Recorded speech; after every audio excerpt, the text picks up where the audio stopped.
ये कहानी है सिंहासन बत्तीसी की 8वीं पुतली पुष्पवती की कथा। 8वें दिन राजा भोज पुनः राजदरबार में सिंहासन पर बैठने के लिए पहुँचे। तभी 32 पुतलियों में से एक 8वीं पुतली पुष्पावती जागृत हो गई और बोली कि ठहरो राजन, अभी तुम इस सिंहासन पर बैठने के योग्य नहीं हो। अगर तुम मानते हो कि तुम भी राजा विक्रमादित्य की तरह महान हो तो अवश्य बैठ सकते हो, पर पहले अपना आत्ममूल्यांकन कर लो। सुनो, मैं तुम्हें राजा विक्रमादित्य की कहानी सुनाती हूँ। एक दिन राजा विक्रमादित्य के दरबार में एक बढ़ई आया। उसने राजा को काठ का एक घोड़ा दिखाया और कहा, यह न कुछ खाता है और न ही कुछ पीता है और जहाँ चाहो वहाँ ले जाता है। राजा ने उसी समय दीवान को बुलाकर 1 लाख रुपए देने के लिए कह दिया। दीवान बोला, यह तो काठ का है और इतने दाम का नहीं है। तो राजा ने गुस्से में आकर कहा, 2 लाख रुपए दे दो इसे। दीवान चुप रह गया। रुपए दे दिए। रुपए लेकर बड़े चलता बना, पर चलते चलते कह गया कि इस घोड़े में एड़ लगाना, कोड़ा मत मारना। एक दिन राजा ने उस पर सवारी की, पर बढ़ई की बात भूल गया और घोड़े पर कोड़ा जमा दिया। कोड़ा लगना था कि घोड़ा हवा से बातें करने लगा और समुद्र पार ले जाकर उसे जंगल में एक पेड़ पर गिरा दिया। लुढ़कते हुए राजा नीचे गिरे। संभलने पर उठे और चलते चलते एक ऐसे बीहड़ वन में पहुँचे कि निकलना मुश्किल हो गया। जैसे तैसे वह वहाँ से निकले। 10 दिन में 7 कोस चलकर वह एक ऐसे घने जंगल में पहुँचे जहाँ कुछ नहीं सूझता था। चारों तरफ शेर चीते दहाड़ते थे। राजा घबरा गया। रास्ता नहीं सूझता था। आखिर 15 दिन भटकने के बाद एक ऐसी जगह पहुंचा जहां एक मकान बना हुआ था। उसके बाहर एक ऊंचा पेड़ और 2 कुएं बने हुए थे। पेड़ पर एक बंदरिया रहती थी। वह कभी नीचे आती तो कभी ऊपर चढ़ती। राजा पेड़ पर चढ़ गए और छिपकर सब हाल देखने लगे।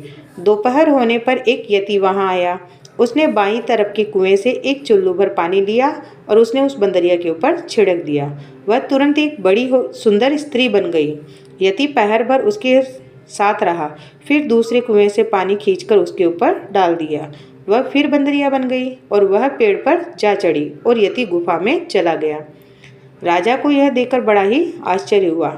यति के जाने पर उसने भी ऐसा ही किया। पानी पड़ते ही बंदरिया सुंदर स्त्री बन गई और राजा ने जब प्रेम से उसकी ओर देखा तो वह बोली, हमारी तरफ ऐसे मत देखो, हम तपस्वी हैं, श्राप दे देंगे तो तुम भस्म हो जाओगे। राजा बोला, मेरा नाम विक्रमादित्य है, मेरा कोई कुछ नहीं बिगाड़ सकता। राजा का नाम सुनते ही वह उनके चरणों में गिर पड़ी और बोली, हे महाराज, तुम अभी यहाँ से चले जाओ, नहीं तो यति आएगा और हम दोनों को श्राप देकर भस्म कर देगा।